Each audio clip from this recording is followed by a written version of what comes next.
എല്ലാവർക്കും നമസ്കാരം. ഇന്ന് നമുക്ക് 3 കൂട്ടം നല്ല ടേസ്റ്റി ആയിട്ടുള്ള കറികളും കൂട്ടിയിട്ടുള്ള ഒരു നാടൻ സ്റ്റൈലിലുള്ള വെജിറ്റേറിയൻ ഊണിൻ്റെ റെസിപ്പികൾ നോക്കാം. ഇപ്പോൾ ലോക്ക്ഡൗൺ ഒക്കെ ആയിട്ട് ഇപ്പോൾ മീനും ഒക്കെ കിട്ടാനായിട്ട് ബുദ്ധിമുട്ടുള്ള സമയമാണ്. ഈ രീതിയിൽ നിങ്ങളൊന്ന് തയ്യാറാക്കി നോക്കുകയാണെങ്കിൽ എല്ലാവർക്കും ഇഷ്ടപ്പെടുന്ന ഒരു മീലാണ്. നമുക്ക് ആദ്യം തന്നെ ഒരു പടവലങ്ങ വൻപയർ തോരന് വേണ്ടിയിട്ട് ഒരു 1/4 കപ്പ് വൻപയർ നന്നായിട്ട് കഴുകിയിട്ട് ഒരു പ്രഷർ കുക്കറിലേക്ക് ഇട്ട് കൊടുക്കാം. ഇതിലേക്ക് 1 കപ്പ് വെള്ളവും ആവശ്യത്തിനുള്ള ഉപ്പും കൂടി ഒഴിച്ചിട്ട് നമുക്കിതൊരു 5-6 വിസിൽ മീഡിയം ഫ്ലെയിമിലൊന്ന് അടിച്ചെടുക്കാം. കുതിർക്കാത്ത വൻപയർ ആയതുകൊണ്ടാണ് നമ്മൾ 5-6 വിസിൽ വേണ്ടിയത്. കുതിർത്തതാണെന്നുണ്ടെങ്കിൽ ഒരു 3 വിസിൽ മതിയാകും. ഇതേ സമയം നമുക്ക് പടവലങ്ങ നന്നായിട്ടൊന്ന് അരിഞ്ഞെടുക്കാം. പടവലങ്ങ നിങ്ങൾക്ക് ഇഷ്ടമുള്ള സൈസിൽ ഇത് അരിയാവുന്നതാണ്. ആദ്യം തന്നെ ഇതിൻ്റെ പുറമേയുള്ള തൊലി നന്നായിട്ടൊന്ന് ചുരണ്ടിക്കളഞ്ഞതിന് ശേഷം ഇതിൻ്റെ അകത്തുള്ള കുരുവൊക്കെ ഒന്ന് മാറ്റുക. അതിനുശേഷം നമുക്ക് ഇഷ്ടമുള്ള ഷേപ്പിൽ ഇത് കട്ട് ചെയ്തെടുക്കാവുന്നതാണ്. നമ്മളിവിടെ ചെറിയ സ്ക്വയർ കഷ്ണങ്ങളായിട്ടാണ് ഇത് അരിഞ്ഞെടുക്കുന്നത്. ഇതോടൊപ്പം തന്നെ നമ്മൾ ഒരു സവാളയും 2 പച്ചമുളകും പൊടിയായിട്ട് അരിഞ്ഞിട്ടുണ്ട്. ഇനി അരപ്പിന് ആവശ്യമായിട്ടുള്ള തേങ്ങ, ചെറിയ ജീരകം, 2 അല്ലി വെളുത്തുള്ളി, ഒരു 1/4 ടീസ്പൂൺ മഞ്ഞൾപ്പൊടി എടുത്തിട്ടുണ്ട്. ഇനി നമുക്കിത് എങ്ങനെയാണ് കടുക് വറക്കുന്നത് നോക്കാം. വെളിച്ചെണ്ണ ചൂടായി വന്നപ്പോഴത്തേക്ക് കുറച്ച് കടുകിട്ട് പൊട്ടുക. കടുക് പൊട്ടി വന്നു കഴിഞ്ഞാൽ ഇതിലേക്ക് കുറച്ച് ചെറിയുള്ളി വട്ടത്തിൽ അരിഞ്ഞത് ഇട്ടിട്ട് നന്നായിട്ടൊന്ന് മൂപ്പിച്ചെടുക്കാം. ചെറിയുള്ളി മൂത്ത് വരുന്നതിന് മുൻപായിട്ട് തന്നെ ഇതിലേക്ക് 2-3 വറ്റൽ മുളക് ഇട്ട് കൊടുക്കാം. വറ്റൽ മുളകും കൂടെ മൂത്ത് വന്നു കഴിഞ്ഞാൽ നമുക്കിതിലേക്ക് കുറച്ച് കറിവേപ്പില ഇട്ട് കൊടുക്കാം. ഇനി ഇതിലേക്ക് നമ്മൾ അരിഞ്ഞ് വെച്ചിരിക്കുന്ന പടവലങ്ങയും അതുപോലെ സവാളയും പച്ചമുളകും എല്ലാം കൂടി ഇട്ട് നന്നായിട്ടൊന്ന് വഴറ്റിയെടുക്കാം. പടവലങ്ങ വേവാനായിട്ട് അധികം സമയമൊന്നും എടുക്കില്ല. ഒരു 5 മിനിറ്റ് നമുക്കിനി നന്നായിട്ട് ഇളക്കിയിട്ട് അടച്ചു വെച്ച് വേവിക്കാം. കുറച്ച് ഉപ്പും കൂടി ഇട്ട് കൊടുക്കാം. തീ മീഡിയം ഫ്ലെയിമിലാണ് നമ്മളിപ്പോൾ വെച്ചിട്ടുള്ളത്. അടച്ചു വെച്ച് ഒരു 5 മിനിറ്റ് കഴിയുമ്പോൾ നമുക്കിത് തുറന്നു നോക്കാം. അപ്പം പടവലങ്ങയൊക്കെ നന്നായിട്ട് വെന്ത് ആവിയൊക്കെ കയറി വന്നിട്ടുണ്ട്. ഇതിലേക്ക് നമ്മൾ നേരത്തെ അരച്ചു വെച്ചിരിക്കുന്ന തേങ്ങ, അരയ്ക്കുക എന്ന് പറയുമ്പോൾ ഒന്ന് ചതച്ചെടുത്തിട്ടുള്ള തേങ്ങയാണ്. കുറച്ച് തേങ്ങയും 1/4 ടീസ്പൂൺ ചെറിയ ജീരകവും മഞ്ഞൾപ്പൊടിയും അതുപോലെ തന്നെ 2 അല്ലി വെളുത്തുള്ളിയും കൂടെയാണ് ഇത് ചതച്ച് എടുത്തിട്ടുള്ളത്. മിക്സിയിലിട്ടൊന്ന് പൾസ് ചെയ്തെടുത്താൽ മതി. അതുകൂടി ഇട്ട് 2 മിനിറ്റ് അടച്ചു വെച്ച് വേവിക്കാം.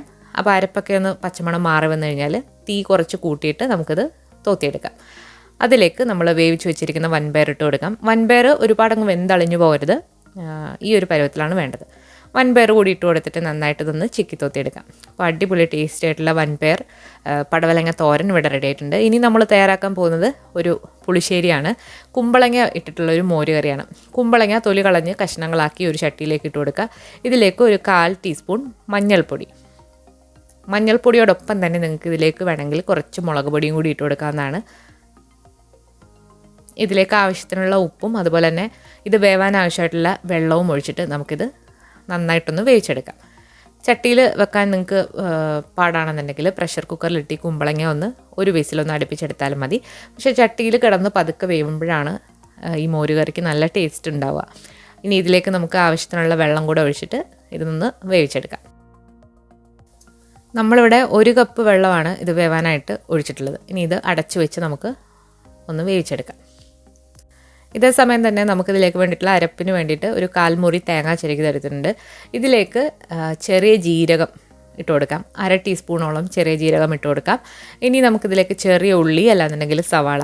ഇപ്പോൾ ഇവിടെ എൻ്റെ കയ്യിൽ ഇപ്പോൾ ചെറിയ ഉള്ളി ഇല്ലായിരുന്നു, അതുകൊണ്ട് ഞാൻ സവാളയാണ് എടുത്തിട്ടുള്ളത്. ഇനി ഇതിലേക്ക് എരിവിന് ആവശ്യമായിട്ടുള്ള പച്ചമുളകും ഇട്ട് കൊടുത്തിട്ടുണ്ട്. ഇതിലേക്ക് ഇനി കുറച്ച് വെള്ളം കൂടെ ഒഴിച്ചിട്ട് നമുക്ക് പേസ്റ്റ് പോലെ ഒന്ന് അരച്ചെടുക്കണം. വെള്ളം ഒരുപാട് വേണ്ട. മിക്സിയുടെ ചെറിയ ജാറിൽ ഒരു 1/4 കപ്പിനെക്കാട്ടിലും കുറച്ച് വെള്ളം ഒഴിച്ചിട്ട് നന്നായിട്ട് ഇതൊന്ന് പേസ്റ്റ് പോലെ അരച്ചെടുത്തിട്ടുണ്ട്. ഇതേ സമയം നമ്മുടെ കുമ്പളങ്ങ ഇവിടെ നന്നായിട്ട് വെന്ത് വന്നിട്ടുണ്ട്. കുമ്പളങ്ങ നന്നായിട്ട് വെന്ത് വന്നിട്ടുണ്ട്. ഇനി നമുക്കിതിലേക്ക് അരപ്പ് ചേർത്ത് കൊടുക്കാം. അരപ്പിൽ നമ്മൾ ഒരുപാട് വെള്ളം ചേർക്കാതെയാണ് അരച്ചിട്ടുള്ളത്. കൂടുതൽ വെള്ളം വേണമെന്നുണ്ടെങ്കിൽ ആ പാത്രം ഒന്ന് കഴുകിയിട്ട് ആ വെള്ളം കൂടി ഇതിലേക്ക് നമുക്ക് ഒഴിക്കാം. ഈ പുളിശ്ശേരി കുറച്ച് കുറുകിയിട്ടാണ് ഇരിക്കുന്നത്, അതുകൊണ്ട് ഒരുപാട് വെള്ളം വേണ്ട, കുറച്ച് വെള്ളം മതി. അരപ്പൂടി ചേർത്ത് കൊടുത്തിട്ട് നന്നായിട്ട് ഇതൊന്ന് ഇളക്കി കൊടുക്കാം. ഇതിപ്പോൾ കുറച്ച് വെള്ളം കൂടെ വേണം. അപ്പോൾ ആ വെള്ളം കൂടെ ഒഴിച്ച് കൊടുത്തിട്ട് നമുക്കിത് അടച്ച് വെച്ച് ഒന്ന് വേവിച്ചെടുക്കാം. ഈ അരപ്പിൻ്റെ പച്ചമണം മാറുന്നവരെ നമുക്കിത് നന്നായിട്ടൊന്ന് തിളപ്പിച്ചെടുക്കണം. അതിനുശേഷമാണ് നമ്മളിതിലേക്ക് തൈര് ചേർക്കുന്നത്. അടച്ചു വെച്ച് ഒരു 5 മിനിറ്റ് നമുക്കിതൊന്ന് വേവിച്ചെടുക്കാം. ഇപ്പോൾ ഒരു 5 മിനിറ്റ് കഴിഞ്ഞിട്ടുണ്ട്. നമ്മുടെ അരപ്പൊക്കെ നന്നായിട്ട് തിളച്ചതിൻ്റെ പച്ചമണമൊക്കെ മാറി വന്നിട്ടുണ്ട്. ഇനി ഈ തീ ഒന്ന് കുറച്ച് വെക്കാം. അതിനുശേഷമാണ് നമ്മളിതിലേക്ക് തൈര് ഒഴിച്ച് കൊടുക്കേണ്ടത്. ഇങ്ങനെ തൈര് ഒഴിച്ച് കൊടുക്കുകയാണെന്നുണ്ടെങ്കിൽ തൈര് പെട്ടെന്ന് തന്നെ പിരിഞ്ഞു പോകും. തൈരെന്ന് പറയുമ്പോൾ നല്ല കട്ട തൈര് മിക്സിയിലിട്ടൊന്ന് കറക്കിയിട്ട് ഇതിലേക്ക് ഒഴിക്കാവുന്നതാണ്. അപ്പോൾ നമ്മളിവിടെ കുറച്ച് തൈര് ഇതിലേക്ക് ചേർക്കാം. 1 കപ്പോളം തൈരാണ്. തൈര് അങ്ങനെ പ്രത്യേകിച്ച് അളവൊന്നുമില്ല, നിങ്ങളുടെ ഇഷ്ടത്തിന് ചേർക്കാവുന്നതാണ്. നമ്മൾ തീ നന്നായിട്ട് കുറച്ച് വെച്ചിട്ടാണ് തൈര് ഇതിലേക്ക് ചേർക്കുന്നത്. നല്ല കുറുകിയ തൈരാണ് വേണ്ടത്. തൈര് കൂടി ചേർത്തിട്ട് നന്നായിട്ടൊന്ന് ഇളക്കാം. ഈ സമയത്ത് നിങ്ങൾ ഉപ്പും പുളിയൊക്കെ നോക്കിയിട്ട് ആവശ്യത്തിന് ചേർക്കാം. പുളി കൂടുതൽ വേണമെന്നുണ്ടെങ്കിൽ കുറച്ചുകൂടി തൈര് ഇതിലേക്ക് നിങ്ങൾക്ക് ചേർത്ത് കൊടുക്കാവുന്നതാണ്. അപ്പോൾ നമ്മുടെ മോരിപ്പോൾ നല്ല കുറുകി ഈ ഒരു പരുവത്തിലാണ് വന്നിട്ടുള്ളത്. ഇനി ഇരിക്കും തോറും ഇത് കുറച്ചുകൂടെ ഒന്ന് കുറുകി വരും. അവസാനം ആവശ്യത്തിനുള്ള ഉപ്പും കൂടി ഇട്ടിട്ട് നമുക്ക് ഇത് തീ ഓഫ് ചെയ്യാം. മോര് ചെറുതായിട്ടൊന്ന് ചൂടാകണം, പച്ചയ്ക്ക് അങ്ങനെ എടുക്കരുത്. നമ്മൾ ഇതിലിട്ട് കയ്യിലൊഴിച്ച് നോക്കുമ്പോൾ നല്ല ചൂടാകണം. ഇനി ഇതിലേക്ക് വേണ്ടിയിട്ടുള്ള കടുക് എങ്ങനെയാണ് താളിക്കുന്നത് നോക്കാം. അതിന് വേണ്ടിയിട്ട് കുറച്ച് വെളിച്ചെണ്ണ ചൂടായി വന്നപ്പോൾ കുറച്ച് കടുകിട്ട് പൊട്ടിക്കുക. കടുക് പൊട്ടി വന്നാൽ നമുക്കിതിലേക്കൊരു 1/4 ടീസ്പൂണോളം ഉലുവ ഇട്ട് കൊടുക്കാം. ഉലുവയും കൂടി ഇട്ട് കടുക് താളിക്കുമ്പോൾ പ്രത്യേക ഒരു ടേസ്റ്റാണ്. ഉലുവ ഒന്ന് മൂത്ത് വന്നു കഴിഞ്ഞാൽ ഇതിലേക്ക് ചെറിയ ഉള്ളി വട്ടത്തിൽ അരിഞ്ഞതോ അല്ലെന്നുണ്ടെങ്കിൽ സവാള പൊടിയായിട്ട് അരിഞ്ഞതോ ചേർത്തിട്ട് നന്നായിട്ടൊന്ന് മൂപ്പിച്ചെടുക്കാം. ഇതോടൊപ്പം തന്നെ ഇതിലേക്ക് 2-3 വറ്റൽമുളകും കൂടി ഇട്ട് കൊടുക്കാം. ഈ ഉള്ളിയും വറ്റൽമുളകും നന്നായിട്ടൊന്ന് മൂത്ത് വരുമ്പോഴത്തേക്ക് നമുക്കിനി ഇതിലേക്ക് ഒരു നുള്ള് മഞ്ഞൾപ്പൊടിയും അതുപോലെ തന്നെ ഒരു 1/4 ടീസ്പൂൺ മുളക് പൊടിയും ചേർക്കാം.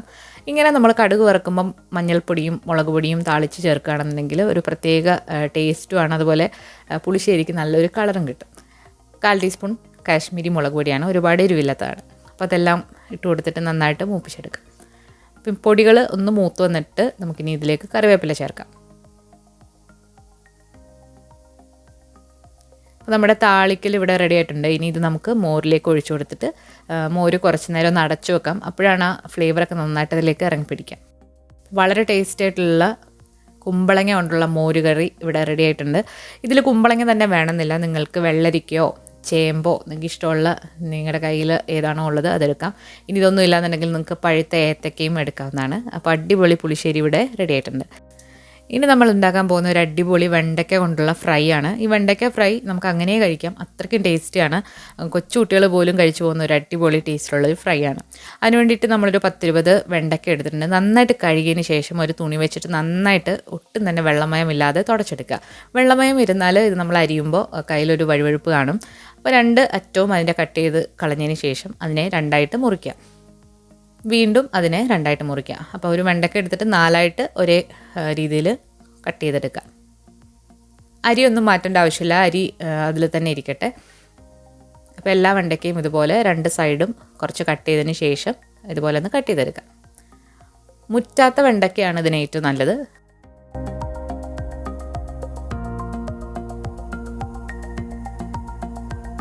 ഇനി നമ്മൾ ഈ വെണ്ടയ്ക്കയിൽ പൊതിയാൻ വേണ്ടിയിട്ടുള്ള ഒരു കൂട്ട് തയ്യാറാക്കി എടുക്കണം. അതിന് വേണ്ടിയിട്ട് നമ്മളിവിടെ 2.5 ടേബിൾ സ്പൂൺ കടലപ്പൊടി അല്ലാന്നുണ്ടെങ്കിൽ കടലമാവ് എടുക്കുന്നുണ്ട്. കടലമാവ് നിങ്ങളുടെ കയ്യിലില്ലാന്നുണ്ടെങ്കിൽ പകരം വറുത്ത അരിപ്പൊടി, അതായത് അപ്പം ഇടിയപ്പത്തിൻ്റെയൊക്കെ പൊടി എടുത്താലും മതിയാകും.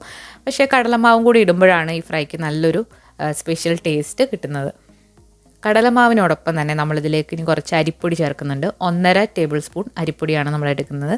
നമ്മൾ അരിപ്പൊടി ഇട്ട് കൊടുത്തിട്ടുണ്ട്. ഇത് വറുത്ത പാക്കറ്റിൽ കിട്ടുന്ന അപ്പം ഇടിയപ്പത്തിൻ്റെ പൊടിയാണ്, പുട്ടുപൊടിയല്ല. ഇനി നിങ്ങളുടെ കയ്യിൽ അപ്പം ഇടിയപ്പം പൊടിയില്ലാന്നുണ്ടെങ്കിൽ പുട്ടുപൊടി ചേർത്താലും മതി.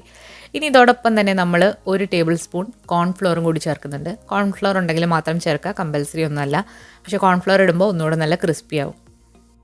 ഇനി ഇതിലേക്ക് നമ്മളൊരു 1/4 ടീസ്പൂൺ മഞ്ഞൾപ്പൊടിയാണ് ചേർക്കുന്നത്. മഞ്ഞൾപ്പൊടിയോടൊപ്പം തന്നെ എരിവിനാവശ്യമായിട്ടുള്ള മുളക് പൊടി നമ്മൾ കാശ്മീരി മുളക് പൊടിയാണ് എടുക്കുന്നത്. നമ്മളിവിടെ ഒരു 1.25 ടീസ്പൂൺ കാശ്മീരി മുളക് പൊടിയാണ് എടുക്കുന്നത്. ഇനി ഇതിലേക്ക് നമ്മൾ 1 നുള്ള് കായപ്പൊടി ചേർക്കുന്നുണ്ട്. കായം ചേർക്കുമ്പോൾ ഒരു പ്രത്യേക ടേസ്റ്റാണ് ഈ ഫ്രൈക്ക്. ഇതിലേക്ക് ഒരു 1/4 ടീസ്പൂൺ കുരുമുളക് പൊടി, അതുപോലെ തന്നെ ഒരു 1/4 ടീസ്പൂണിനെക്കാട്ടിൽ കുറവിൽ മതി ഗരം മസാല. ഇത്രയുമാണ് നമ്മൾ ചേർക്കുന്ന മസാലപ്പൊടികൾ. ഇനി ഇതിലേക്ക് ആവശ്യത്തിനുള്ള ഉപ്പും കൂടി ചേർത്തിട്ട് നന്നായിട്ടൊന്ന് മിക്സ് ചെയ്തെടുക്കാം. ഈ പൊടികളിലേക്ക് ഇനി കുറേശ്ശെ വെള്ളം ഒഴിച്ചിട്ട് ഒരു കുഴമ്പ് പരുവത്തിൽ നമുക്കൊന്നാക്കിയെടുക്കാം. 1/4 കപ്പ് വെള്ളം മതിയാകും ഇത് കുഴമ്പാക്കി എടുക്കാനായിട്ട്. ഒരുപാട് ലൂസും ആകരുത്, ഒരുപാട് കട്ടിയിലും ആകരുത്. അപ്പോൾ നമ്മുടെ മസാല ഇവിടെ റെഡി ആയിട്ടുണ്ട്. ഇനി ഇതിലേക്ക് നമ്മൾ അരിഞ്ഞു വെച്ചിരിക്കുന്ന വെണ്ടയ്ക്ക ഇട്ട് നന്നായിട്ടൊന്ന് മിക്സ് ആക്കിയിട്ട് ഒരു 10-15 മിനിറ്റ് ഇതൊന്ന് മാറ്റി വെക്കാം. ഇതിലേക്ക് ഈ മസാലയൊക്കെ നന്നായിട്ടൊന്ന് പിടിക്കാൻ വേണ്ടിയിട്ടാണ്. നന്നായിട്ട് തന്നെ മിക്സാക്കി കൊടുക്കുക. നമ്മളിതിന് മുൻപ് ചേന കൊണ്ടിട്ടുള്ള ഒരു അടിപൊളി ഫ്രൈഡ് റെസിപ്പി അപ്ലോഡ് ചെയ്തിട്ടുണ്ട്. അത് ഇതുവരെ കണ്ടു നോക്കിയിട്ടില്ലാത്തവർ അതുകൂടി ഒന്ന് കണ്ടു നോക്കണം. ഇപ്പോൾ എണ്ണ നന്നായിട്ട് ചൂടായി വന്നിട്ടുണ്ട്. ഏത് എണ്ണ വേണമെങ്കിലും നിങ്ങൾക്ക് എടുക്കാം, വെളിച്ചെണ്ണയോ സൺഫ്ലവർ ഓയിലോ ഏത് വേണമെങ്കിലും എടുക്കാവുന്നതാണ്.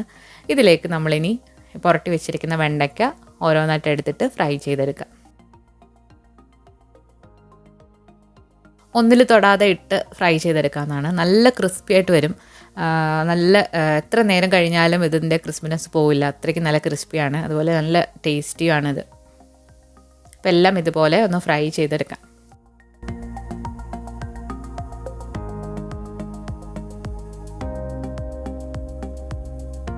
ഇതുപോലെ തന്നെ നമ്മൾ പുരട്ടി വെച്ചിരിക്കുന്ന എല്ലാ വെണ്ടയ്ക്കയും ഒന്ന് ഫ്രൈ ചെയ്തെടുക്കാം. നല്ല ക്രിസ്പി ആയിട്ടുള്ളൊരു സ്പെഷ്യൽ ആയിട്ടുള്ളൊരു ടേസ്റ്റാണ്. അപ്പോൾ എല്ലാവരും ഒന്ന് ട്രൈ ചെയ്ത് നോക്കാം. അപ്പോൾ ഇത് അടിപൊളി ടേസ്റ്റാണ്. അപ്പോൾ എല്ലാവരും ഒന്ന് ട്രൈ ചെയ്ത് നോക്കുക. അതുപോലെ നമ്മൾ ഇന്ന് കാണിച്ച 3 കറികളും നിങ്ങൾക്ക് ഇഷ്ടമായിട്ടുണ്ടെങ്കിൽ തീർച്ചയായിട്ടും നിങ്ങൾ ട്രൈ ചെയ്ത് നോക്കിയിട്ട് നിങ്ങളുടെ അഭിപ്രായങ്ങൾ അറിയിക്കുക. അതുപോലെ തന്നെ നിങ്ങൾക്ക് കൂടുതൽ ഇങ്ങനെയുള്ള ലഞ്ച് മെനു റെസിപ്പികൾ കാണാൻ താല്പര്യമുണ്ടെങ്കിൽ തീർച്ചയായിട്ടും ഈ വീഡിയോയുടെ താഴെ കമൻറ്റ് ചെയ്യുക. പുതിയ റെസിപ്പി വീഡിയോകളുമായിട്ട് നമുക്ക് തീർച്ചയായിട്ടും കാണാം. താങ്ക്